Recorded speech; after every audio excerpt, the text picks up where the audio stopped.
você está entrando no 345º episódio do ADT da Gigahertz, patrocinado nessa semana pela Backblaze e apoiado, como sempre, pelos nossos queridos adetêncios em apoia.se/área de transferência e picpay.me/área de transferência. Quem tá falando aqui é o Marcos Mendes, e assim como algumas semanas acontece, o Coca está por aqui, Rambo está por aqui, Bruno Casemiro em Missão Secreta mandem lontras para ele. Tudo bem com vocês? Olá, tudo bem? Tudo péssimo. Eita! Eu descobri que eu clico na mesa por algum motivo, aleatoriamente, e aí as minhas... Porque eu fui sonomizado. Aí as janelas se esparramam pela tela. Eu chego e falo pro meu iPhone... Eu tinha uma relação ótima com a Siri nesse sentido. Eu chegava pra ela e falava, olha, me chama daqui a tanto tempo. E aí isso agora virou um timer, o que faz todo sentido, né? Ela me chama daqui a 3 minutos, porque quando ela...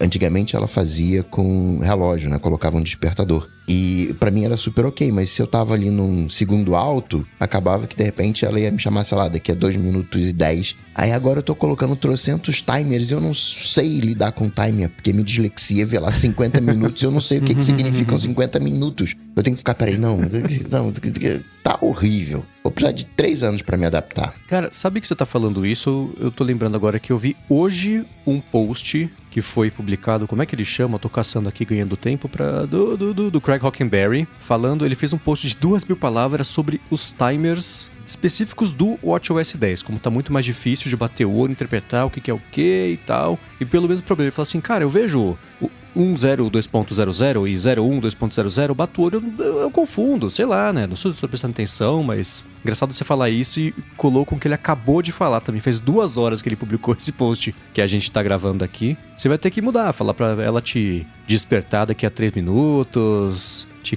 cutucar, tenta cutucar, me cutuca daqui a 3 minutos, sei lá. Vou tentar achar alternativas aí. Vou ter que mudar minha relação, vou me separar da Siri. Divórcio digital. Mas vai muito do uso de cada um, porque pra mim timer é uma coisa muito simples. Eu tô ali cozinhando, sei lá, coloco um timer de 10 minutos, que é pro macarrão. E aí, quando deu os 10 minutos, o meu pulso vibra e eu sei, eu abstraio o número, não me interessa quanto tempo é. Eu sei quanto tempo vai ser quando eu falo. Aí no momento que vibra, eu sei que passou o tempo que era pra passar. E é isso. Eu não fico olhando pra... Às vezes eu dou uma olhadinha de canto de olho assim, tem só mais 1 minutinho, então já vou ficar perto ali da panela, mas sei lá, não é algo que... Tipo, eu uso com bastante frequência, mas eu acho que o meu uso é muito simples. Eu não li ainda esse post que você falou, mas eu tava colocando ele na minha lista de leitura no momento que a gente começou a gravação aqui, então eu vou ler assim que a gente terminar. Mas, cada uso tem...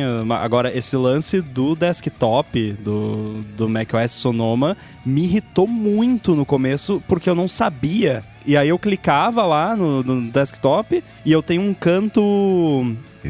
Hot Corner, né? Que eu coloco lá que é o canto superior direito da tela pra mostrar o desktop. E aí eu ficava achando que eu tinha acertado lá sem querer. Pensei, eu não sei mais usar o trackpad, o que houve? E aí eu pensei que era bug com isso. Eu tava prestes a reportar como bug quando eu descobri que tinha a opção lá pra desligar. Então, pra quem não sabe, tem lá no macOS Sonoma, nos ajustes lá, você desativa esse comportamento chato. Eu já tô feliz que dá pra desligar, mas o que é? Eu não entendi. Por padrão, no macOS Sonoma, se você clica no desktop, numa área do desktop que não tem nenhum ícone, nenhuma janela, nada, ele revela o desktop. Não. Aquele esquema que as janelinhas voam pro cantinho e fica, sabe? Eu entendo a ideia por trás disso, e a opção, inclusive, não é ligado ou desligado, é ligado só no Stage Manager ou ligado sempre. E o padrão é ligado sempre. Não. Então eu não sei por que isso vem ligado por padrão. Isso deveria ser só no Stage Manager, que é o modo baby, digamos assim, de gerenciamento de janelas. Então não sei por que isso vem ligado por padrão e por que isso é ligado ou meio ligado. E não tem uma opção, não quero, ponto. Porque eu não sei como é que é o fluxo de vocês, mas pra mim, sei lá, se eu tô editando alguma coisa no Audition, por exemplo. Quando eu tô editando, é curioso que às vezes você vai pegar um arquivo daqui, um arquivo dali, né? Não usa ele em tela cheia, ele fica com janela, tem janela atrás, tem o Finder. E às vezes, sei lá, eu acho que eu tô com o Audition em primeiro plano ativo ali, mas não tô, tem uma outra coisa. O que eu faço? Eu clico no desktop e volto pro Audition. Clico no Audition de novo e segue o baile, né? Fazendo isso, as janelas dançando pra lá e pra cá na tela, não, sem chance. Eu já sei a primeira coisa que eu vou fazer quando eu instalar o macOS Sonoma, que eu não instalei por medo, inclusive, de ter incompatibilidades com coisas essenciais, que são a gravação e edição, né? Vai ter. Eu descobri que eu uso muito esse clique no desktop e ele é o meu reset, tipo o carrinho da máquina de escrever, quando chega no final, você... O meu clique no desktop é isso, porque eu vivo fazendo isso, que é tipo, não, pera aí, o que tá em foco mesmo? Não, pum, clica no desktop. E uma coisa que eu faço muito, porque eu gosto de estar com a tela bem clean, sem muita distração, eu clico no desktop e aperto Command Option H, que é pra esconder tudo, menos o Finder. E aí limpa tudo, e aí eu clico só no app que eu tô usando, tipo no Xcode. Eu uso muito também por causa do AirBuddy, às vezes eu tô desenvolvendo um negócio que fica em cima do desktop, eu preciso ver em cima do desktop, sem um monte de janela por cima ou por trás. Então eu vivia clicando e no primeiro beta do Sonoma eu tava desesperado com isso aí, porque eu não sabia que dava pra desligar. Um outro hábito que eu tenho, as pessoas pegam o iPhone e passam o iPhone na blusa, né, pra limpar e tal. Eu faço isso com o iPhone e também faço isso com o mouse, né, assim, não, o que eu vou fazer? Vou limpar o mouse. Eu pego e esfrego o mouse na blusa. E aí, o que acontece? Eu coloco ele fora, né, eu coloco ele no desktop, passo na blusa, aí, pum, vocês acabaram de sumir. Vão pro canto, tem que clicar de novo pra vocês voltarem. Primeira vez você achou que tinha sido o gênio da lâmpada, só que o gênio do mouse, né? Esfregou o mouse e puf. Muito bem, vamos começar com os follow-ups aqui em relação às últimas semanas. E na semana passada a gente comentou no bonus track, na verdade, sobre quem rende, quem não rende, né? Acorda de manhã, eu que não consigo render de manhã, etc. E o Luiz de Andrade falou que a resposta para a maioria aí das dúvidas nesse assunto está no episódio 318 do Naruhodô. Ele falou que tem sim pesquisas científicas sérias que explicam o porquê de algumas pessoas não funcionarem bem no período da manhã e tem até estatística de quanto aí da população vive essa situação. Então é claro, deixar na descrição o link pro episódio do podcast Naruhodô e quero saber se o Rambo escutou para fazer o review prévio dele aqui, se você lembra desse episódio. Eu escutei, porém, como são muitos episódios e como o conteúdo é muito denso, eu não lembro de detalhes, mas eu lembro que foi um episódio muito interessante, que eu aprendi muita coisa sobre o sono, né? Porque a gente tava falando sobre as nossas experiências e não sobre pesquisa científica do assunto, mas lá tem e confirma bastante do que a gente falou, que realmente algumas pessoas são mais de um horário, outras são mais de outro, existe uma proporção da população e eu lembro que lá eles discutem esses números e detalhes, então vale a pena quem quer aprender mais sobre como funciona o sono escutar o episódio 318 do Naruhodô. Bom, e também, na verdade, na semana passada o Rambo tava precisando de uma pastilha. E aí a gente não quis cansar a garganta e a beleza dele. Então nessa semana tem duas perguntas aqui que a gente deixou pra fazer nessa semana que eu tô curioso pra saber. E a primeira é o que você falou que a Eve ofereceu de migrar os acessórios pra Matter. E a gente falou algumas vezes aqui, veio atualizando os nossos hábitos e dispositivos e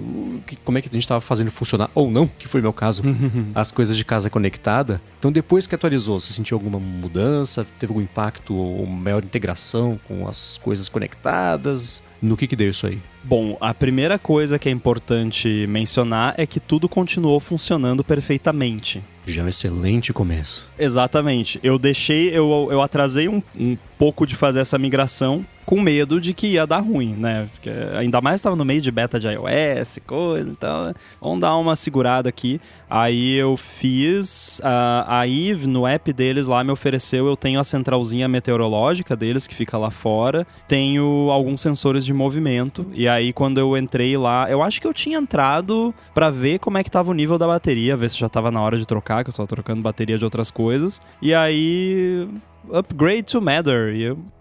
Que coisa, né? Interessante, vamos ver isso aqui. Aí descobri que tinha e depois eu resolvi lá fazer. O processo em si foi bem tranquilo, ele atualiza o firmware do device e levou acho que uns 5 minutos no total, assim, pra ele atualizar tudo e tal. E aí ele te dá, inclusive no final, um código de setup Matter que ele pede pra você salvar, né? Ele exporta uma imagem e tudo, porque ele passa a ser o código de setup daquele device. Porque quando você comprou, né, no caso, esse device, como ele ainda... Matter não existia quando eu comprei esse device, lá no manual e tal tem um adesivinho do HomeKit, né? Então, esse código do HomeKit is no more, né? Tipo, esquece esse código que veio impresso lá e agora esse aqui é o código de setup Matter. E aí ele já faz a migração, o device continua existindo no Home como ele existia antes, é o mesmo device, deve existir o HomeKit deve ter uma API lá de migração disso e tal, porque não mudou nada, as automações continuaram as mesmas. E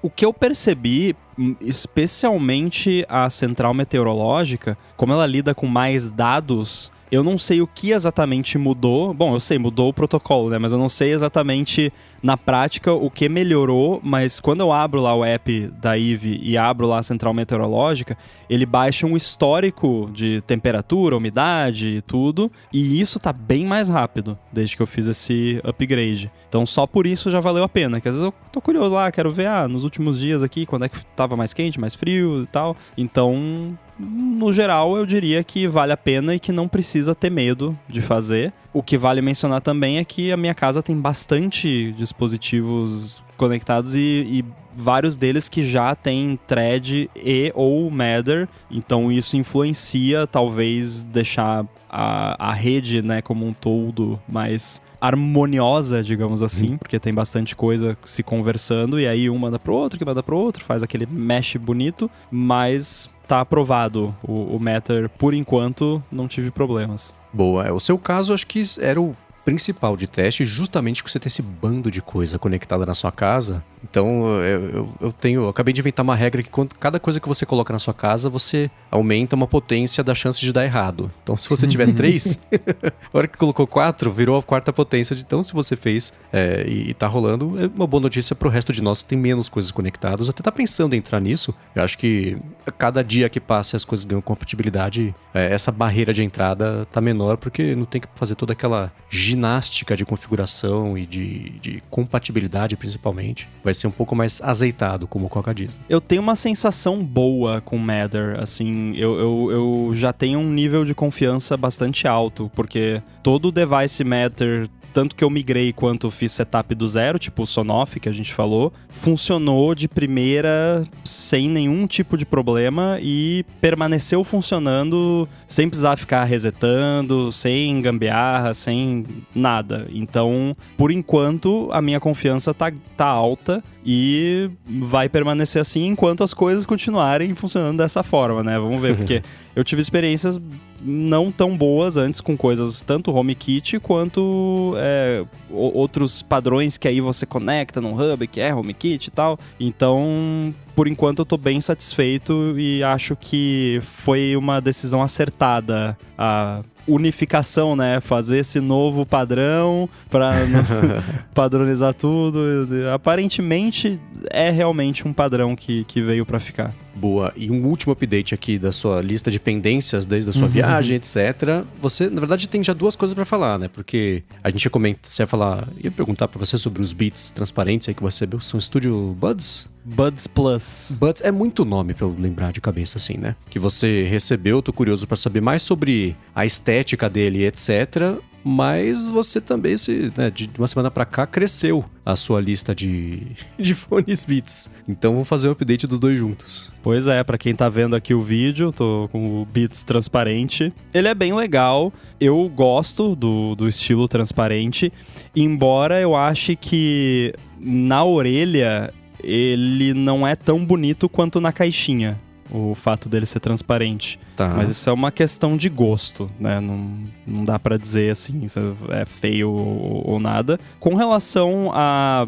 qualidade dos fones em si, eu não notei muita diferença entre eles e o Beats Studio Buds normal, né? O que não tem o Plus. Eu acho que talvez a conexão é um pouco mais estável, mais espertinha, mais rápida, mas seria basicamente isso. Com relação a modo ambiente, cancelamento de ruído, eu achei equivalente. E aí, além desse, também chegou o meu Beats Studio Pro, que muitos falaram que era o AirPods Max Killer, né? Porque realmente ele tem alguns recursos bem interessantes e é comparável aos AirPods Max em muitos aspectos. Eu não tive muito tempo ainda com eles, mas o que eu posso dizer é que qualidade de áudio é boa, qualidade Beats, né? Tem um pouco aquele punch. Eu não achei... Ele tem aquele punch do Beats, mas eu achei bem suave, assim. Eu não achei muito forte, como em alguns casos é. Eu sei que dá pra configurar nele, então você consegue alterar ali o perfil sonoro, mas o que vem nele por padrão eu achei bem balanceado, talvez com um pouquinho mais de grave do que os AirPods Max, por ser um fone da Beats. Qualidade de construção boa também, né? Tem que ver no médio e longo prazo como é que isso vai se comportar. O único problema, que eu não sei ainda ao certo se é um problema, é que eu não consegui usar ele aqui, por exemplo, na nossa gravação, porque ele tem também o cabinho para você plugar, né, direto aqui na interface de áudio.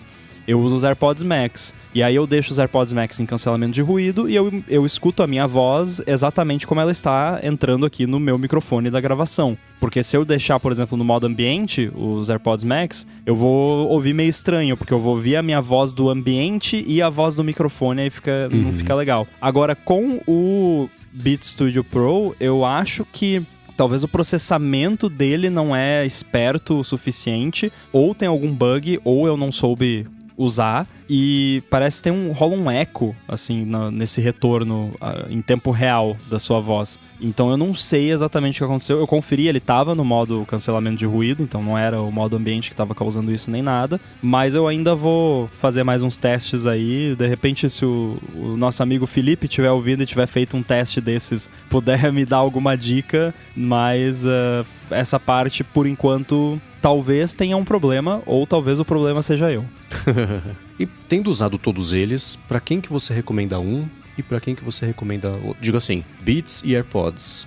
Eu sei que Beats tem o lance do som mais grave, etc. Essa segue a única diferença, agora principalmente que tem meio que paridade de recurso, ou pra quem que você recomenda cada coisa? Pra quem queria AirPods Pro, por exemplo, eu sei que eu vou falar agora de dois fones que a gente nem tava falando, mas só pra esclarecer essa questão de preferência. Pra quem queria AirPods Pro, mas é muito caro, não quer comprar AirPods Pro, ou para quem queria usar AirPods Pro, mas não consegue porque fica caindo, não encaixa direito, quer usar na academia e fica caindo, Beats Fit Pro é perfeito. Ele é muito bom, a qualidade de som dele é muito boa, o cancelamento de ruído é muito bom, o modo ambiente é muito bom, e ele tem aquela hastezinha que meio que prende na sua orelha, então é mais difícil dele cair. Talvez até por isso que ele é o Fit, né? Que é pra realmente prender na sua orelha. O downside é que eu, pelo menos, se eu fico com ele por mais de 2 horas, mais ou menos, começa a incomodar. Aquilo começa a doer um pouquinho na orelha. Pra quem quer fone pra usar, tipo, no estúdio, né, em casa, assim, mais relax, pra ficar curtindo ali uma música e tal, com boa qualidade, o Studio Pro é muito bom. E se você quer, tipo, top do top, melhor possível, AirPods Max. Isso falando de qualidade de áudio Bluetooth, porque os AirPods Max têm algumas desvantagens com relação ao Studio Pro. Por exemplo, Lightning, que já é uma desvantagem atualmente, né? Então, virou uma desvantagem há uma semana. De repente a Apple vai atualizar em algum momento, mas o Beats Studio Pro você consegue, via cabo, ouvir áudio lossless, e com os AirPods Max isso não tá rolando. Então, se você realmente leva a sério e quer, né, ter aquela experiência, vale a pena. Agora, se você queria AirPods Pro, é muito caro, não encaixa, Beats Fit Pro também é muito caro, Studio Buds ou Buds Plus, aí eles são praticamente iguais. A desvantagem de ambos, tanto o Buds quanto o Buds Plus, é que eles não têm aquela integração bonitinha com o ecossistema da Apple, não tem a troca automática, que em alguns casos pode até ser uma feature, né? Dependendo, nem sempre isso funciona, mas não é tão azeitado, mas também não é só você ir lá e conectar e tá tudo bem. Então fica mais a critério de estética mesmo. Eu quero o transparente. O transparente só tem o Buds Plus. E se você quer o branquinho lá, tradicional, AirPods Pro funciona, mas tem muita gente que o form factor não funciona pra pessoa, então acaba buscando outra opção. Eu diria assim, opção ruim não tem. Todos eles são bons. Só o Beats Flex, que é muito baratinho e muito simples, mas funciona também, não é ruim. Só que é só mesmo pra meio que um throwaway, assim. Mas os demais são todos bastante bons, eu diria. Boa, pra quem tem impressões também ou mais dúvidas, mandem pra gente gigahertz.fm/feedback, a gente pode seguir falando sobre isso pra desespero absoluto do Coca, que deve estar pensando, não acredito que 10 anos depois você tá falando de fone de ouvido ainda. Eu tô aqui concentrado brincando de clicar no desktop pra vocês desaparecerem, desaparece. Foi pro seu happy place esperando acabar. Então, Coca, boa notícia, acabou. Eu pensei em trazer aqui um assunto que chamou muito a atenção do mercado, mas chamou a minha atenção também, a gente não falou na semana passada, mas eu achei interessante explorar, que foi a surpresa da saída do Panos Panay da Microsoft. Primeiro apareceu a notícia de que ele estava indo embora, e depois apareceu a notícia de que ele estava indo para a Amazon. Tudo isso aconteceu às vésperas de um evento da Microsoft com o que era para ser com foco em Surface, foi muito sobre IA, também a gente já falar sobre isso. E o Panos Panay, ele é que nem, sei lá, o Johnny Ive era o designer da Apple, o Panos Panay era o Surface na Microsoft, ele era o dono do projeto lá dentro, ele que apresentava, que falava, que dava as entrevistas, ele era o cara que fazia o Surface se mover e, bom, foi responsável por parte grande da evolução e de defender esse investimento da Microsoft na linha Surface, e ele não falou, claro, por que ele saiu. Parece que não foi uma coisa muito amigável, não sei se a Microsoft foi pega de surpresa, porque a declaração dela pra imprensa foi super seca, assim, do tipo,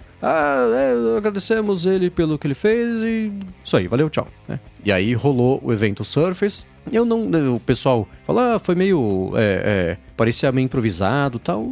Não sei até onde isso... Eu dei uma olhada no evento, não vi inteiro, mas eu dei uma olhada no evento e não parecia tão improvisado assim. Mas fato que foi estranho ver anunciarem, sei lá, como depois que o Jobs parou de fazer evento e se tinha estranhos, entre aspas, no palco fazendo as apresentações, né? Acho que dá pra fazer um pouco desse paralelo. E agora o que rolou, que vai ser o seguinte, né? Lá na Amazon, ele deve substituir o Dave Limp pra liderar Echo e Alexa. Então dá pra ver que a Amazon, por ter contratado o Panos Panay, deve investir ainda mais em hardware, né? Ainda pra parte da Alexa. E do lado da Microsoft, quem vai ficar responsável não por esse cargo que o Panos Panay ocupava, que foi extinto, mas ainda assim, o Surface vai ficar junto do cara que é o Yusuf Mehdi, que era o cara que liderava marketing da parte voltada para consumidores. Então, essa chacoalhada que deu no mercado justo à frente aí do anúncio do Surface, pintaram coisas interessantes no evento, a gente vai falar também sobre elas agora. E o que é curioso é que a Microsoft agora ela tá montando um time também chamado Windows and Web Experiences, e ela geralmente, foi a matéria do The Verge, falou que ela geralmente forma essas equipes quando ela pretende investir muito numa área nova para o Windows, e parece que essa vez o lance é fazer serviços para Windows na web que sejam apoiados aí em IA. Aí dá para tentar começar a entender, talvez retroativamente projetar isso, por que o Panos Panay foi embora, porque o lance agora não pode não ser tanto hardware, porque o Surface, por mais interessante, promissor que seja, não é nem vendido em mais do que X países, a gente vê por aqui quem importa, tem gente que gosta muito da ideia e não tem contato, e a gente teve, por exemplo, iniciativas tipo o Surface Duo, que era aqueles dois telefones colados, que é a coisa mais estranha do mundo, o Surface Neo, que foi cancelado, que era um super interessante laptop com 2 telas, e você colocava o teclado Bluetooth em cima e usava, etc. Tudo isso promissor que não levou a nada, e para a linha do Surface, parece que a Microsoft vai não desinvestir, mas que ela pode ter identificado uma outra estratégia aí, que tem mais oportunidade de crescimento, porque dá para escalar muito mais fácil do que hardware. E, bom, Panos fora da Microsoft, acho que é um sintoma de todo o mercado que a gente vai ver por conta da IA, né? O Panos, ele cuidava também do Windows, né? Ele liderava essa parte Surface e o desenvolvimento do Windows também, né? Eu vou caçar, eu não tenho essa resposta agora, posso ter falado bobagem aqui que era só Surface, mas você tá fazendo minha pergunta, era uma pergunta retórica e você sabe disso ou tá tirando a dúvida de verdade? Não, ele cuidava de uma parte do Windows, mas eu não sei, porque tem zilhões de Windows, né? E aí, de repente, ele cuidava só de um Windows bonitinho. Não sei se ele era o chefão do Windows por completo, mas eu sei que ele cuidava de uma parte de software. E eu fiquei até, né, pensando, né? É uma briga, entre aspas, dele, né? Uma treta dele com essa nova visão IA que tá entrando no Windows e ele preferiu ficar nos dispositivos, ou se, de alguma maneira, ele quer levar essa experiência de sistema operacional para Amazon. Faz mais sentido essa segunda opção, a segunda hipótese, né? Porque, e você vê, a Amazon nessa semana agora vai investir na Anthropic, que é de IA, eles já tinham uma relação, etc. E ela própria está fazendo coisas de IA e junto disso, se juntando basicamente com a Anthropic, investindo na Anthropic para deixar a parte toda, como chama, os processos Titan e um outro nome dos processadores deles para IA, etc. E serviço em cima disso. Então, em uma semana, muita coisa aconteceu aí nesse mercado. E dos anúncios da Microsoft, claro, ela falou sobre IA o tempo inteiro, né? Você vê, aqui está o novo Surface Book. Ele tem Windows Copilot, que você faz isso, né? Então ela ficou sempre em cima das coisas de IA, a parte do Office também com muita IA. Mas nos últimos anos, especialmente, que nem a Surface, ela parecia tipo a linha de iPads, né? Ela foi expandindo lateralmente, tinha versão e versão derivada de versão, etc. E pelo menos nessa atualização agora deu uma boa enxugada, né? O principal que eles estão investindo é um que é super legal, que é um Surface que ele é uma tela, o Laptop Studio 2. Lembra do Surface Studio, que é o iMac que você deita na mesa para desenhar? Esse é o laptop que faz a mesma coisa. Então você puxa a tela para frente, ela descola um pouquinho das costas mesmo do laptop, você trazer, né, usar com a mão e deitar em cima e virar um tablet gordão, né, mas ainda assim um tablet mais confortável para fazer algumas coisas. Então é o device dos sonhos do Bruno. Exatamente. Pena que ele não tá aqui hoje. Ele pode falar que quando ele acabar a missão secreta dele, sem dúvida, mas esse foi o foco, na verdade, né? Porque ele teve o Surface Laptop Go 3, que ele começa a $800, mas também a Microsoft falou mais sobre IA no comercial do que sobre o Surface, né? Mas, pra quem é fã da linha... Vocês não ficam com medo de IA no sistema operacional? Uma coisa... Eu fico. Eu tá ali no chat GPT, né? Eu tô batendo um papo ali, né? Posso dar uma escorregada, passar um CPF, né? E aí tomar um golpe lá pra frente. Mas outra coisa é uma IA que eu não tenho a menor ideia do que tá fazendo, mastigando os meus documentos, mastigando as minhas fotos, mastigando mais sei lá o que. Microsoft tem um histórico recente legal de privacidade, mas eu não... Tirando esse vazamento de 30 GB do mês passado. Giga, não foi tera? Não tera, foi... talvez, eu imaginava, mas assim... É aquela faca de, né, que o pessoal fala, né? Aquela faca de 2 legumes. Se você não usar a IA, você vai ficar de fora, né? E né, vai perder o bonde. Mas, por outro lado, né, eu não sei qual é o meio termo ótimo dessa relação com o IA. No sistema operacional, eu acho demais. Eu acho interessante analisar essas coisas porque é muito fácil quando uma coisa é só hype... você identificar o que é o trem quem tá entrando no trem do hype, e é isso e pronto, né? Tipo, televisão 3D, blockchain, né? Agora tudo tem televisão 3D, tudo tem blockchain, né? A pessoa enfia blockchain onde não precisa só pra dizer que tem pra poder usar a palavra que tá agora na moda. Então, a questão da AI é que é hype, mas a gente sabe que é uma coisa que veio pra ficar também. Então tem um futuro, tem uma promessa, tem uma utilidade. Aí fica muito difícil você separar o joio do trigo e descobrir, tipo, não, isso aqui realmente é uma ideia boa, que faz sentido e que tem uma proposta, que tem uma utilidade, e isso aqui é só colocaram AI num negócio pra poder falar que tem AI porque AI tá na moda e chama atenção. Tanto é que hoje saiu o anúncio lá do Raspberry Pi 5 e eu perguntei pro Mendes antes de ler quantas vezes mencionaram AI, né? E casualmente nenhuma, porque, né, eles não quiseram entrar aí no trem do hype. Então, vendo aqui, eu tô olhando por cima a nossa pauta aqui, que tem mais assunto pra frente, e tem AI, né? Tipo, alguém já deve ter feito um supercut do evento só das partes que falaram AI, né? Com certeza. Então fica difícil, né? A gente vai ter que esperar essas coisas todas saírem pra ver o que de fato faz sentido com AI, o que não faz e o que falaram que é AI e nem é AI. Porque agora eu já falei 1000 vezes, isso realmente ainda me incomoda, que tem muita coisa que chamam de AI que não é AI, tipo, tá, vou chamar o algoritmo do AirBuddy que detecta quando você abriu a caixinha dos AirPods, tem uma AI detectora de AirPods. Não, é um if, né? Um if não é uma AI. If AI, os dois são 2 letras, mas é muito diferente, né?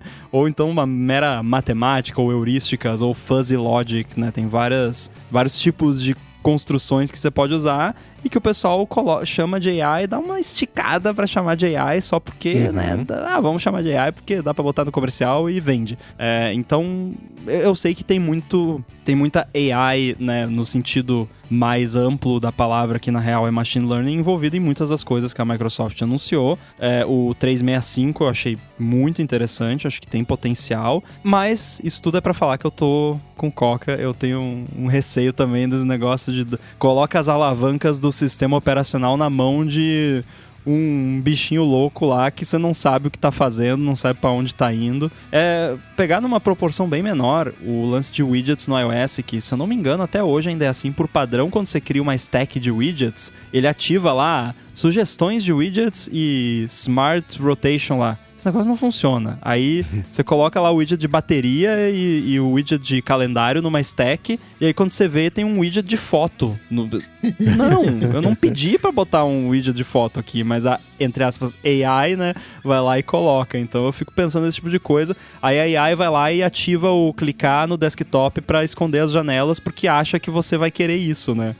Tem essa questão da privacidade vai ser a mesma história com todo tipo de tecnologia e jeito novo de interagir. A gente vai aprender errando até onde a gente vai dar acesso, e quando não tiver essa opção, a gente vai reclamar até ter o acesso, que é o que a história mostra pra gente. E quando isso não acontecer, a Europa fala assim, vai ter acesso sim, aí tem que fazer. Mas isso, entre hoje isso acontecer, leva 5, 10, 15 anos, né? Essa parte de deixar o sistema, de você conversar com vou chamar de AI, tá? Com a AI, pra controlar e ajudar a fazer o sistema, que é o que o Microsoft 365 Copilot vai fazer. Você fala, escuta, põe no meu modo de trabalho, e ela fala, beleza, liga no Perturbe, liga o modo escuro, abre pra mim, abrir o Audition e abrir já a pasta do Dropbox que eu deixo os projetos, falo para analisar qual que foi o projeto mais recente, que salvou um arquivo para já importar, vai fazer essas etapas todas que hoje em dia dá para fazer de certa forma, com atalhos, com automações mais rudimentares, né? Mas o sonho é ter basicamente o lance de Her sem o abandono emocional. Mas até que esses jeitos novos de interagir proporcionam isso, porque é um salto evolutivo em comparação com o que a gente está acostumado com a Siri, a Alexa, a Cortana, que a Microsoft desistiu porque ela viu que tinha muito mais futuro em fazer o lance do Copilot, então faz total sentido. No caso do Smart Stack lá, dos widgets do iOS, é uma comparação injusta, né? Porque, tá baseado ainda na Siri burrinha, né? Se tipo, aparecer um Spotlight Copilot, aí a coisa pode mudar, né? Porque a própria Amazon falou no evento dela também, sobre, Alexa agora também vai ter uma Alexa AI que vai pegar, por exemplo, você vai pedir para ela, baixa a luz, por favor, tudo isso daria para fazer hoje, mas eles chamaram de, vai analisar em que ambiente você tá, com base no acessório que você colocou e vai saber que luz que é, ou então, faz a luz nova sempre ligar às 8 da noite, vai saber qual que é a luz nova e tal. Tudo isso é factível hoje em dia sem você precisar apoiar a interação num Large Language Model, mas se der para apoiar, melhora a situação do Coca, né? De ele falar, me chama daqui a 3 minutos, ela saber o que você quer dizer com isso e não o sistema atualizar e pronto, agora é timer, né? A Microsoft eu acho que fez certo, né? Era isso que a gente esperava de alguma maneira, né? Que ela pegasse o saleiro da AI e saísse salpicando. Ela fez certo. Isso não é algo que eu imagino que vai acontecer no Linux, por exemplo. Até pela estrutura do Linux, né? As distribuições, eu não consigo imaginar uma IA, entre aspas, dentro do sistema, né? Então já começa a separar, né? um pouco mais. Não sei qual vai ser a visão da Apple nessa história, né? Como é que ela vai lidar com isso. Mas do ponto de vista da Microsoft, acho que ela fez o certo. Bom, por mais medo que eu tenha, ela fez o certo, aquilo que se esperava. Uma coisa que nesse último ano, teve muita startup de IA, né? Muitas coisas específicas de IA. Não, aqui para fazer interface, para fazer código, para fazer... E eu achava que em algum ponto essas startups seriam incorporadas pelas grandes empresas. E não é isso que está acontecendo, né? As grandes empresas estão deixando essas startups de lado. Muitas já estão até morrendo, né? Porque essas grandes empresas fizeram suas próprias versões. Não tem muitas, mas enfim, achei interessante, né? Porque o modelo que a gente tinha anteriormente deixa a galera de startup aí fazendo, depois eu vou lá e compro. E não foi assim dessa vez. Teve o ChatGPT, né? Que é o grande expoente, talvez. Não, legal, entendi. Agora deixa que eu faço, deixa comigo. E talvez afunde diversos barquinhos de startups. Porque todas eram função e não produto, né? Aquele velho problema que a gente vê com toda a tecnologia nova também, que foi uma coisa que eu falei que a Microsoft, no Microsoft Build desse ano, falou, gente, você tem que ter uma coisa sólida, a gente vai oferecer as APIs, as ferramentas, a estrutura, a parada toda. Mas vocês têm que começar com uma coisa sólida, porque a gente não é o seu produto, a gente vai facilitar a solução que você vai oferecer. Mas é que nem nessa semana, ChatGPT ganhou multi... como é que chama? Imagem, som, né? Ganhou um aplicativo que você fala com ele agora, multimodalidade, talvez. Você faz o upload de uma imagem lá e fala, escuta, como é que... o exemplo deles, né? Como é que eu mexo aqui no banco dessa bicicleta? Aí você tira foto e beleza. Então essas coisas todas tinham um monte de produtinho que fazia. E produtinho eu não quero falar mal, mas assim, que não tinha estrutura e o tamanho de uma OpenAI fazendo, ela com... não é isso, mas com o IF, agora ela liberou isso pra todo mundo e pronto, né? Matou esse monte de empresa que esperava certamente ser adquirida por uma empresa maior, né? Esse monte de startup que aparece é isso, né? Você tem poucas que vão querer virar uma empresa gigantesca com base num produto que tem uma funcionalidade facilmente copiável. Você desenvolve mais rápido do que a empresa que tá fazendo e espera que ela te compre. Esse geralmente é o que eles chamam de exit, né? Pra fazer. Então, todo mundo tá correndo atrás dessas coisinhas, ao mesmo tempo se colocando bem numa situação de fragilidade, porque essas coisinhas podem ser copiadas pelas grandes, pela Anthropic, pela OpenAI, Facebook também, que a gente vai falar, que anunciou um monte de coisa também, super parecida com ferramentinhas menores que a gente tinha visto aí, especialmente as conversacionais de celebridade, etc. Mas no caso específico da Microsoft, se eu fosse um entusiasta de Surface, eu estaria um pouco inseguro sobre o que essas movimentações todas querem dizer no longo prazo, porque o evento que era para ser de Surface foi sobre IA, e o Surface, ele é só o vetor da IA, né? Mas como até hoje ele não é vendido em mais do que 8, 10, 12 países, que sejam 30, não sei, não o mundo inteiro. E hardware é difícil, né? Fazer hardware, atualizar, e dar suporte, e distribuir, então... Na Microsoft, do Nadella, que o lance é serviços, faz completo sentido que um produto que não tomou o mundo de assalto aí, como é o caso do Surface, talvez não seja mais o foco, e porque tempo ele teve, e oportunidade também. Agora, também sobre falei que a gente ia comentar sobre o Facebook, ele fez... o Facebook tem uns 3, 4 eventos anuais que ele faz, e fez nessa semana aí o Meta Connect 2023, mas antes de falar sobre isso, e também sobre as IAs que ele anunciou, eu vou falar sobre a Backblaze, que está mais uma vez patrocinando aqui o podcast, e lembrete, está oferecendo 15 dias de teste do serviço de backup deles para quem escuta o podcast, e se você fizer a sua conta para aproveitar até dia 3 de outubro, tá pertinho, você aproveita o preço atual deles, porque vai subir a partir aí de 3 de outubro, mas é o seguinte, quem escuta aqui o podcast já sabe que a gente fala muito da importância de você ter bons backups, né? Não só aquele backup no seu iPhone do iCloud, mas tem um backup completo aí do seu Mac, do seu PC, preferencialmente no lugar que não seja onde você está, né? Porque se acontecer uma tragédia, queimou o computador e o HD, né? Deu errado. Então, se você tiver isso num outro lugar, especialmente facilmente acessível na nuvem, tá resolvido, e é isso que o Backblaze faz. É assim, você instala o Backblaze ou no seu Mac ou no seu PC, escolhe se quer um backup total da sua máquina, ou se quer excluir uma outra pasta, você pode escolher até fazer o backup dos seus HDs externos também, que estejam conectados, e aí daí pra frente o Backblaze faz tudo sozinho, roda em plano de fundo sem afetar o desempenho do computador, e aproveita, você pode até colocar, né, quando você quer que ele faça o backup, quando não quer, mas ele aproveita até os momentos que você não está trabalhando, por exemplo, quando a banda da sua conexão está mais livre e vai mandando todo o seu backup para a nuvem. Isso é customizável, você até define o limite máximo de velocidade da transferência, né, configura também a criptografia ponta a ponta se você quiser, e aí com o backup feito, aconteceu alguma coisa, não tem problema, você recupera todos os seus dados fazendo download pelo Backblaze na web, ou então você pede, eles mandam para você um HD externo via FedEx, aí em até um mês se devolve aí o HD e pronto, eles devolvem o custo do HD para você. Agora, o serviço que eles têm de backup é ilimitado de verdade e custa só $7 por mês, $70 por ano. ou então $130 a cada 2 anos, mas tem aquele porém, né? Isso vale até 3 de outubro, porque vai aumentar o preço. Então, até o dia 3, você tem a chance de garantir por até 2 anos o preço atual. E para fazer isso, é fácil. ghz.fm/backblaze-ADT. Tem na descrição também o link para não ter erro, para você aproveitar. Você vai ter os 15 dias para testar o serviço e aí sim, você tem até dia 3 de outubro para garantir os $7 por mês, 70 por ano ou 130 por 2 anos, antes que aumente esse preço. Então, mais uma vez, link na descrição, corre, garante o preço atual e, claro, passa a ter os seus backups seguros e ilimitados, com acesso sempre que você quiser ou precisar. Muito obrigado ao Backblaze pelo patrocínio aqui desse episódio do ADT e pelo apoio a toda Gigahertz. Valeu! Obrigado. Muito bem, o Facebook nessa semana dominou uma parte das notícias. Hoje que a gente está gravando aqui o podcast, inclusive, saiu o episódio que eu achei muito interessante do Lex Fridman, que é um cara que divide opiniões, mas é um episódio em que ele entrevista o Mark Zuckerberg usando toda aquela estrutura que eles tinham mostrado em algum evento faz 1 ou 2 anos aí de metaverso, que você faz um escaneamento detalhado do corpo da pessoa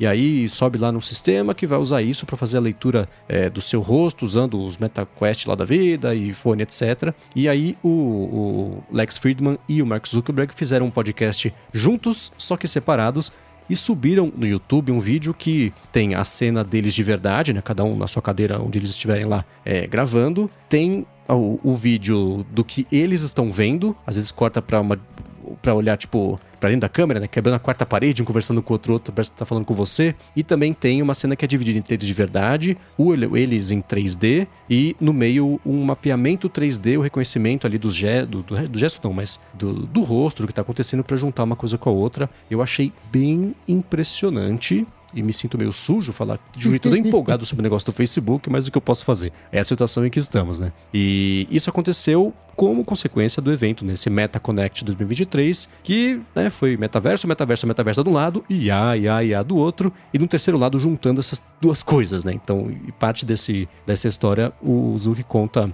em entrevista que ele deu pro Lex Fridman. Ele conversou com The Verge também para falou muito sobre IA, porque esse evento eles anunciaram, por exemplo, geração de imagens com o que eles chamaram de EMU, que é o Expressive Media Universe, e vai ter IA generativa de imagem no Instagram, vai ter no Facebook, nas propriedades todas, do tipo, sobe uma imagem, tira o fundo e faz um fundo descolado com um vulcão e lava de fundo. E ele, pelo menos no que eles mostraram no evento, aquela coisa toda, faz bonitinho isso. IA, por exemplo, coisa de criatividade, IA de stickers, faz um sticker pra mim aí de um unicórnio com bolo de aniversário, gera lá stickers, você pode jogar no Stories, no Reels, sei lá onde. IA pra recortar e criar os backgrounds também em Reels e coisa assim, não só imagem, mas vídeo também. Eles vão sinalizar quando isso for feito com IA, que eu achei uma coisa interessante, tomara que mais empresas com IAs que geram coisas façam esse tipo de coisa, e anunciaram chatbots para nichos, basicamente. São sei lá quantos, uns 20, e aí de esporte, de tanto esportes físicos quanto esporte dos esportes, os gamers, né? Estilo de vida, então tem, sei lá, Kyle Jenner, um Jenner da vida, uma Jenner da vida, o Tom Brady, o Snoop Dogg, mais uns rappers lá que eu não conhecia. E uma coisa que eu achei muito interessante, você não conversa com o Snoop Dogg, você conversa com o The Wizard. E aí tem lá um avatarzinho do Snoop Dogg, que eu acho que é uma questão legal, pra não falar que o Snoop Dogg mandou eu pular da janela e processar todo mundo.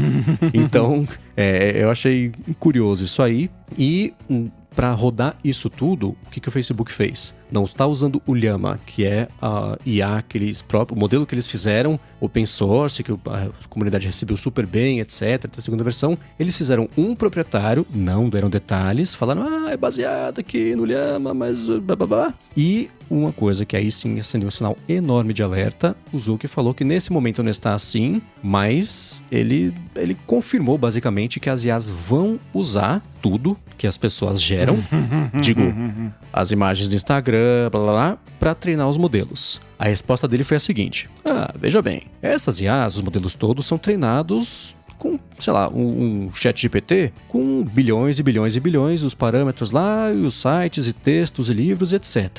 Não é muito melhor você treinar a IA no ambiente onde ela vai ficar? Para isso, a gente vai precisar ter esses dados e usar esses dados para gerar o resultado melhor para você. Então aí, eu falei, aí lembrou que é o Facebook. Eu falei, Tá, né? Uma questão é que, sim, no fim das contas, todo mundo vai acabar fazendo isso, mas o Facebook vai ser o primeiro a falar, escuta, vamos deixar aqui a vergonha de lado e vamos parar de se enganar, né? E vai usar esses dados aí para oferecer, mas ainda assim, eu acho que eles estão conseguindo lavar fazer a lavagem de honra deles, e aos pouquinhos estão saindo do buraco que eles cavaram por anos sobre privacidade e principalmente fazendo coisas que a comunidade mesmo de IA, principalmente, tem dado feedbacks positivos, tem gostado mesmo e do lado do Facebook é ótimo porque ele consegue conter um pouquinho o crescimento que estava desenfreado aí da OpenAI. Olha, sem querer passar pano pro tio Zuck, eu queria muito fazer uma piadinha de passar pano antes quando a gente tava falando panos, mas não consegui. Só pra deixar registrado. Mas eu acho... É feio esse lance de... Deixa eu treinar aqui com o conteúdo que vocês colocaram aqui na plataforma. Porém, o que a OpenAI fez, né? Eles pegaram conteúdo de todo mundo que nem é deles, né? Então, pelo menos assim... eu não acredito que eu tô falando isso, mas o conteúdo que a pessoa postou lá no Facebook é do Facebook, né? Assim, claro, tem as políticas de privacidade, tem o que você permite fazer ou não. De repente vai ter um toggle lá na sua conta, permito ou não, né, usar o meu conteúdo para treinamento. Mas pelo menos é conteúdo da plataforma deles. Agora, uma OpenAI da vida treinou com conteúdo roubado, né, basicamente.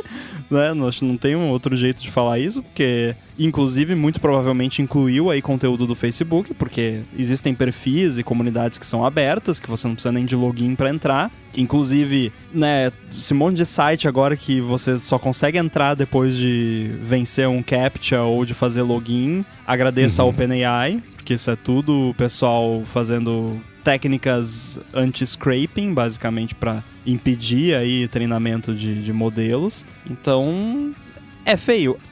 Mas no melhor estilo Facebook, como todas as outras empresas, né? Só que eu consigo defender que é mais defensável esse uso de... Vamos treinar no nosso conteúdo que está na nossa plataforma, que as pessoas postaram na nossa plataforma, do que vou sair fuçando aí na plataforma dos outros, né? Vou lá no Reddit, né? Vou ler todo o conteúdo do Reddit. Então, é chato, mas eu acho aceitável, especialmente se tiver uma forma de opt-out, que eu imagino que vai ter. Já tem opt-out de tudo, o problema é que as pessoas não fazem opt-out. E o problema talvez seja ser opt-out e não opt-in. Exatamente. Né? Porque aí tem aquele uso bom, né, do dark pattern, tipo aquele lance da doação de órgãos, né, de ser opt-out, daí a pessoa não quer, e daí acaba tendo mais doador. Mas tem o lado ruim que é esse, né, tipo, tudo é habilitado por padrão e você, se você souber, você vai lá e desliga, né. Só lembrando, né, que existem modelos de dados que você compra para treinar IA. Tem aquele Common Crawl, whatever, né, que é um pacotão de dados que você vai lá e não tem de livros, tem, né, de Wikipedia, né, de coisas... Tem um grátis agora, Coca, 30 terabytes, eu ouvi falar, da Microsoft. É o Leak Copilot.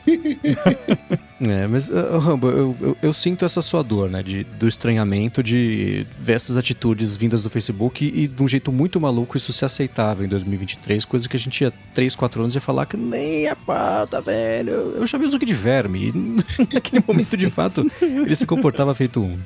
Então, ele parece, né? Tá precisando comer feijão, não sei. Não, ele dá uma crescida boa agora que ele tá faz lutando, tempo que eu não vejo ele. O modelo 3D dele ainda tá magrinho. E ele fala sobre isso, inclusive, nesse papo com o Lex Fridman, que ele fala assim, né? Que as pessoas passaram a vida inteira me xingando porque eu não sou expressivo. Eu não sou mesmo, o que eu posso fazer? Meu rosto é esse, o jeito que eu me comunico é esse, e é isso, né? E o Lex Fridman também é um cara que fala num tom... É monótono por ser um tom só, e ele tá animado... ou ele tá pensativo, ou ele tá triste, ele tá questionando. Ele nunca sai desse tomzinho assim. Então eles falam, né? Esse é o podcast com das pessoas mais monótonas do mundo no metaverso. E o Zuck fala isso. Ele fala assim, putz, é difícil você fazer o personagem 3D da pessoa na medida de como ela age. Se o sorriso dela tá abrindo muito, se tá abrindo pouco, né? E que ele fala, eu, por exemplo, não sou expressivo, poderia escolher um avatar que fosse mais expressivo, né? Pra entregar o que as pessoas querem, sei lá. Mas, passado o estranhamento inicial, eu vou deixar o link na descrição aqui pra quem quiser ver esse vídeo. É 1 hora e pouco de entrevista, nem deu tempo de ver tudo antes de gravar aqui, mas ainda tem, eles falam muito, vocês conseguiram ultrapassar aquele Uncanny Valley, que é o nome de quando a coisa ela é 99,5% perfeita, mas esse meio que falta torna assustador e uma aberração, assim, que você não consegue identificar o que tá faltando, mas é muito estranho e você rejeita meio naturalmente, assim. Eles falaram que ultrapassou isso. Não, nessa hora que você olha, você vê ainda um estranhamento, não parece uma coisa de verdade, é só uma coisa de mentira muito bem feita. Você tá vendo numa tela 2D, né? Vale ressaltar essa questão. Sim. Eu imagino que no VR perfeito, talvez atinja, né? Assim como o pessoal falou do da Apple lá também, que tem uma pegada parecida. Sim, ok. Mas assim, eu queria falar assim, depois de 5 minutos que você se acostuma com isso, a hora que você começa a relevar e ignorar essa parte, aí fica legal. Aí que eu comecei mandei pro Rambo, postei no Threads, tô falando aqui, né? Porque aí deu pra entender até uma coisa que o Coca sempre defendeu, calma, segura, isso vai evoluir, isso vai chegar num outro patamar. Não é joguinho de Guitar Hero sem perna, não tem perna nesse também, mas ainda assim, não é por aí, né? Mas o da Apple lá também não tem perna, né? Só um busto voando. É verdade. Tá aí. Então daqui a 5 ou 6 anos a gente já sabe pra onde vai estar a chamada de FaceTime com pernas, né? Mas ao mesmo tempo, nesse mesmo evento, eles anunciaram lá o MetaQuest 3, que custa $500, tem um foco maior em realidade mista, já por influência do que viria a ser o que a gente sabe agora, que é o lance do Vision Pro. Mas o foco é jogo, é um brinquedo, né? Até o preço dele é de um brinquedo caro, mas é o brinquedo. E uma coisa que o Zucker falou na entrevista pro The Verge, o ultra high-end, né, poderoso, então a gente tem. Custa $1.500. Ninguém vai comprar. Esse de 500, ele tem bem menos coisas. Os sensores são piores, a tela é pior, mas é uma escolha que a gente fez para poder tentar se apropriar desse mercado enquanto ele ainda está nascente, tem interesse por ele e as pessoas ocuparão os $20 mil do Vision Pro e $500 desse aqui e vão comprar esse aqui. Então, mas é posto como brinquedo, né? A parte toda de produtividade, de trabalho, não. Esse não dá pra imaginar, mas esse que apareceu o vídeo do Lex Fridman e do Zuck, aí sim, dá pra imaginar 100% você ver show assim, você ver esporte assim, você fazer reunião assim, fazer entrevista que seja, né? Se eu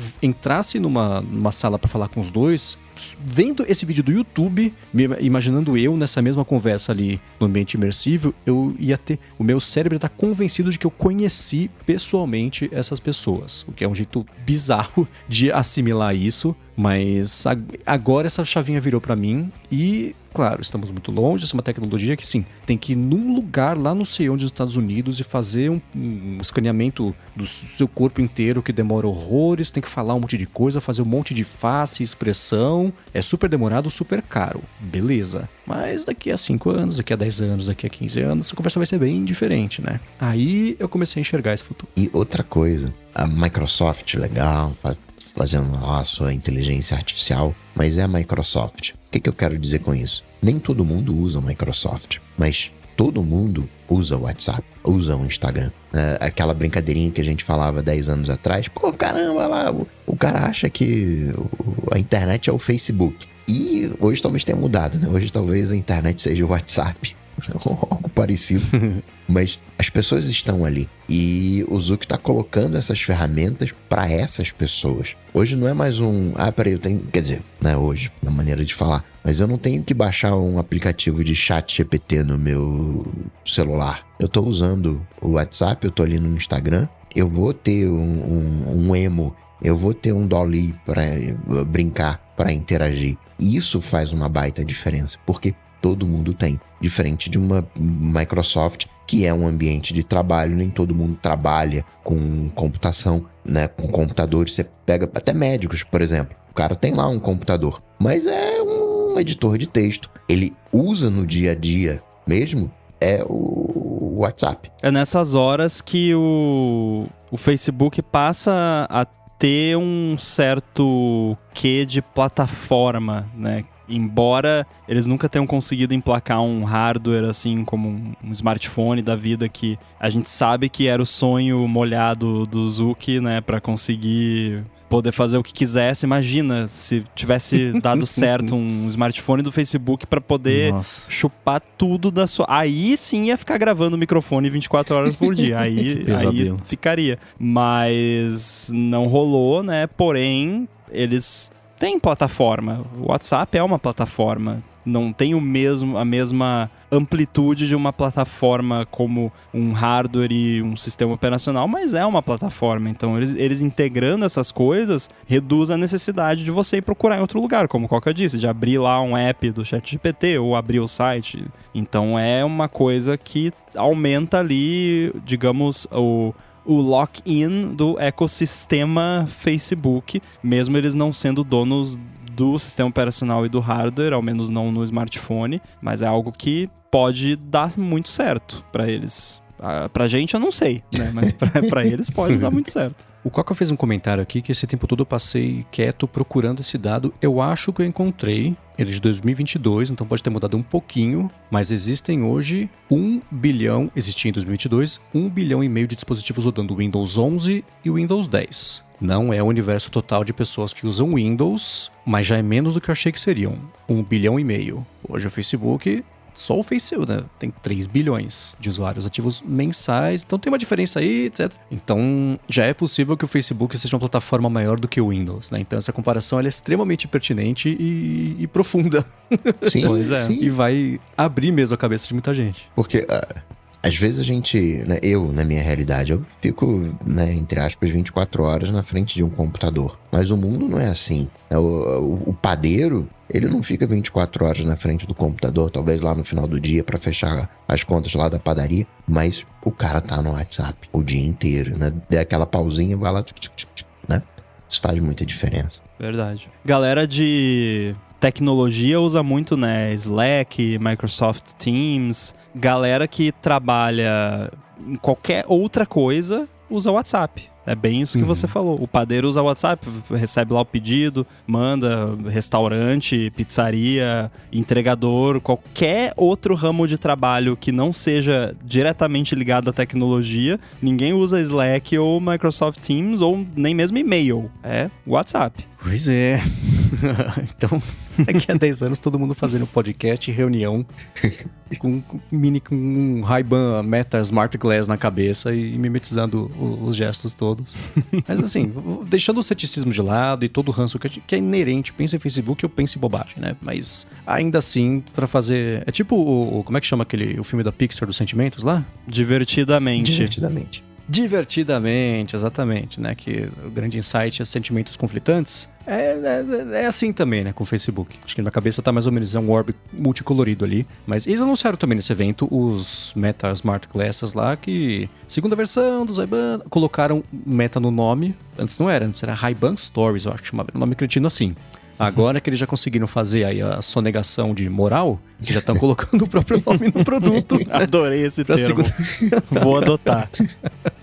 Então tá lá, é mais leve, mas colocaram lá. Esse é um que eu achei que não ia ter a menor chance de ter uma segunda versão, né? Eu, na Ray-Ban, quando eu fui viajar, eu perguntei, isso aqui vende? O cara falou, cara, a gente passa semanas sem vender um. Eu falei, tá mais ou menos o que eu achei que era mesmo, mas tá aí, segunda versão. E, bom, esse evento aí do Facebook serve pra mostrar que tudo isso que eles têm colocado de open source, etc., projetos, agora vem o troco, né? Tudo isso que eles conseguiram analisar de uso e de ferramentas, de como melhorar, vão colocar vai ter IA para todos os produtos, de todo jeito, você vai conversar com a IA, você vai pedir para fazer vídeo, pedir para fazer foto, pedir para fazer texto, que era um caminho meio óbvio e natural, a gente falou sobre isso, mas não é que chegou, mas tá chegando, né? Só para que fale inglês primeiro, vagas limitadas, mas daqui a um ano também essa conversa vai ser bem diferente. Bom, e para encerrar a trinca de assuntos de IA, apareceu uma nessa semana que chamou muito a minha atenção de muita gente também, eu tenho certeza, que foi...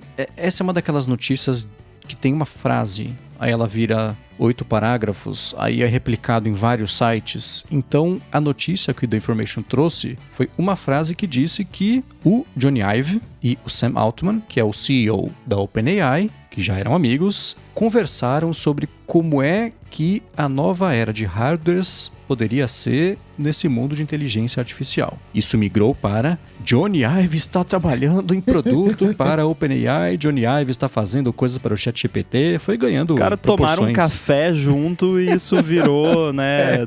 Teve um lance... Desculpa degringolar um pouco o assunto, mas vocês viram que o Chance quase foi preso, o Chance do 9to5 Mac? Eu vi isso do lance do tweet dele.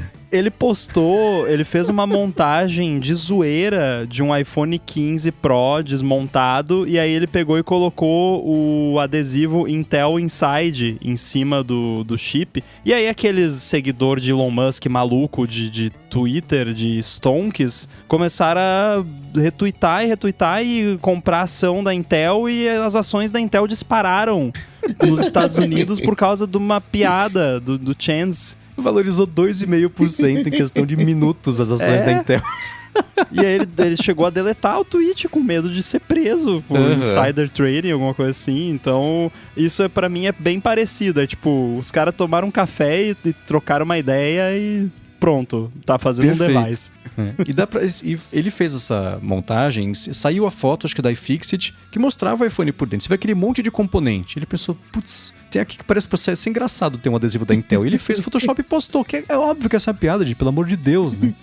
Mas portal não, né? É mas algo que eu faria. De trader... Então, qualquer um de nós poderia ter feito essa piada. Né? Mas esses traders mais afobados assim, correram com essa notícia, a Intel valorizou 2,5%, depois caiu de novo, né? Aí começaram a ameaçar ele, né? Ah, SEC, cola aqui, né?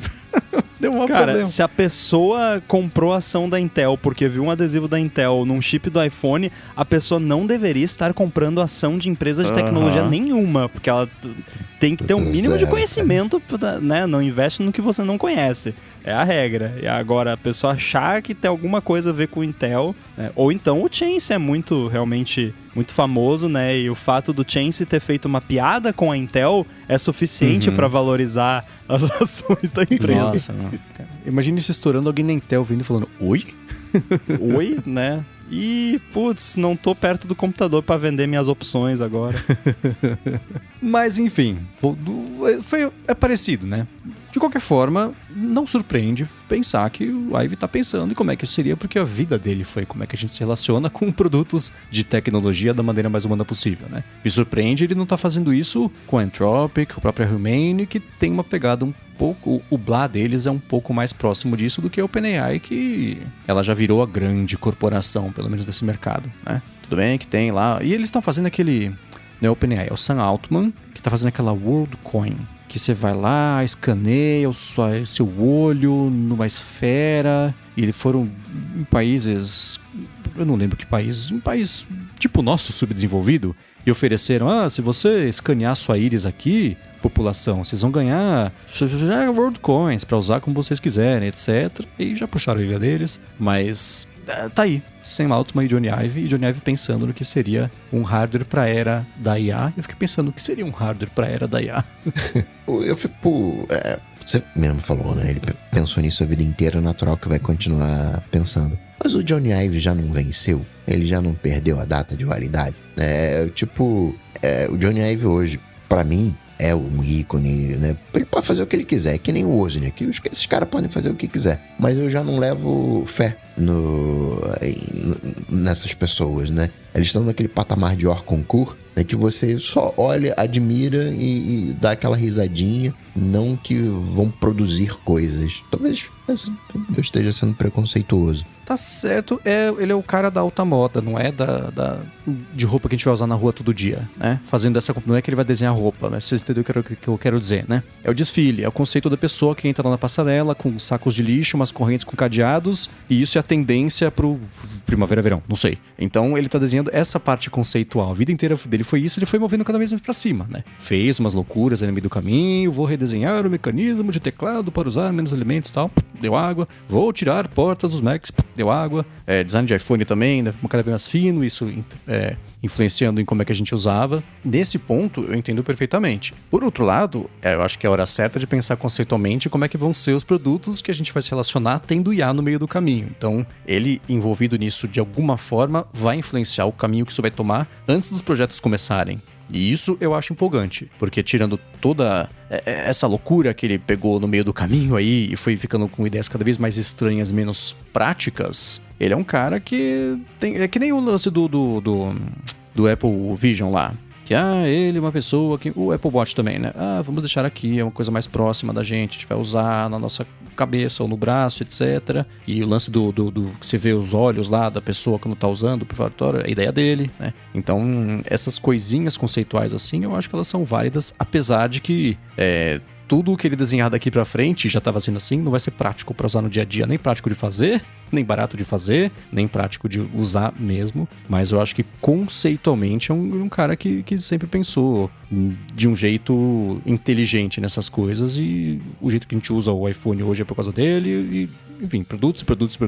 Isso dá pra ele ser estranho e positivo ao mesmo tempo. Acho que aí é a intersecção perfeita dessas duas coisas. Muito bem, chega de IA, chegou a parte que você...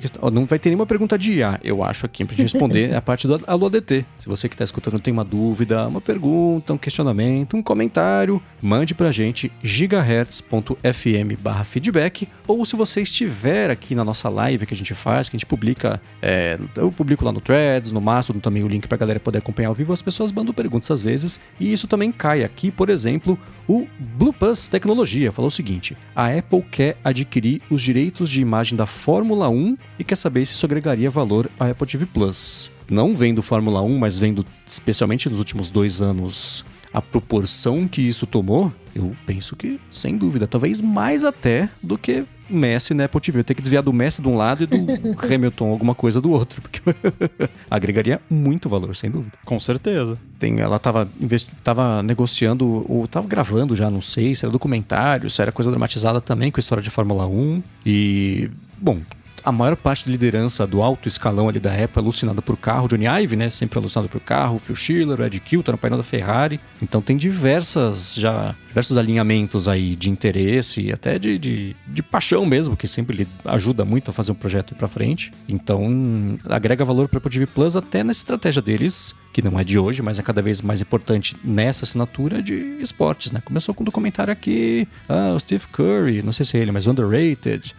Outro esportezinho aqui. Agora o lance todo do Messi, ela agenciou pro Messi e pros Estados Unidos, né? Não é só... Não tá transmitindo só os jogos. Ela fez isso acontecer, né? Então, acho que agregaria valor pro Apple TV Plus, sem dúvida. Beisebol também, basquete, tem outro papo também de que ela pode fazer alguma coisa com basquete aí, futebol americano. Então, a hora que eu não tava sabendo disso, mas eu li essa pergunta e falei, putz, é claro que ela tá falando pra ter direito de Fórmula 1, e se tiver, aí sim vai conquistar mais até do que o Messi de assinatura. É o que eu acho. E Rambo, o Daniel tá querendo saber da sua receita de pão de queijo, né? Você falou que gostava muito de pão de queijo e já comentou aqui, né, que você faz a receita, congela. Então o Daniel quer saber qual é a sua receita de pão de queijo, Rambo. Pô, isso aí é informação privilegiada. Será que eu passo aqui, né? Procura no pacote da Microsoft lá que vazou, vamos ver se tá. Pergunta pro ChatGPT. Não, eu peguei uma receita, a fonte dessa receita, se eu não me engano, é um site que chama Outra Cozinha, que até eu reclamo às vezes das receitas que tem muita história e aí a receita tá lá no final. Esse post de onde eu peguei essa receita, ele tinha bastante texto, mas era justamente explicando o contexto e as diferenças do que você usa para fazer o pão de queijo e o resultado que você tem. Então foi bem interessante, porque aí eu consegui ir testando diferentes combinações até chegar na receita que funcionou e que eu gostei. E a principal coisa é a proporção do polvilho doce pro polvilho azedo, que eu fui testando, e aí algumas vai mais de um, menos do outro e vice-versa. E eu cheguei a uma proporção que é muito simples, que é meio a meio. Então é 500 gramas polvilho doce, 500 gramas polvilho azedo. Provavelmente, se algum mineiro estiver ouvindo, vai falar que é um assassinato ao pão de queijo. Enfim, eu peço desculpas, mas não estou em Minas, então eu faço o melhor que eu posso. Até importar queijo canastra que fica 2 semanas na portaria do outro condomínio porque mandaram errada e eu fui lá buscar, e aí o queijo tava um pouco mais envelhecido. Aí já era gorgonzola. Não, pior que não, deu um resultado bom.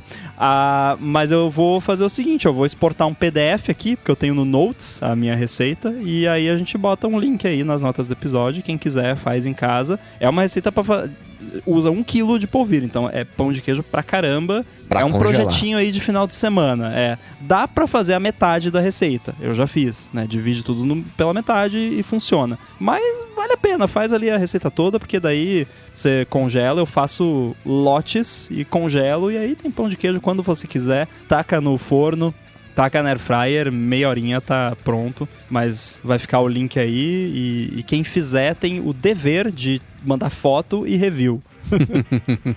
E Mendes, o Aaron Dalabona quer saber se o motivo, né, da sua pouca produtividade matinal, porque quando você acorda você toma banho gelado. Não, brincadeira. Ele só quer saber que se você ainda mantém esse hábito de acordar e tomar banho gelado. Na CNTP, não. Eu, por um tempo, que foi quando eu falei sobre isso, eu acordava, eu sempre tomava um banho gelado, mas eu concluí que eu tava sofrendo meio à toa na maioria dos dias. Porque o banho gelado tem aquela coisa mesmo, o choque que você toma, tal, e te libera ali, você fica alerta desde o começo pra render. Então, eu não tenho todos os dias nessa loucura assim. Então eu parei de sofrer à toa, tomo banho quentinho, gostoso. Quando é o dia que o bicho vai pegar, e desde o comecinho já tá alerta e render.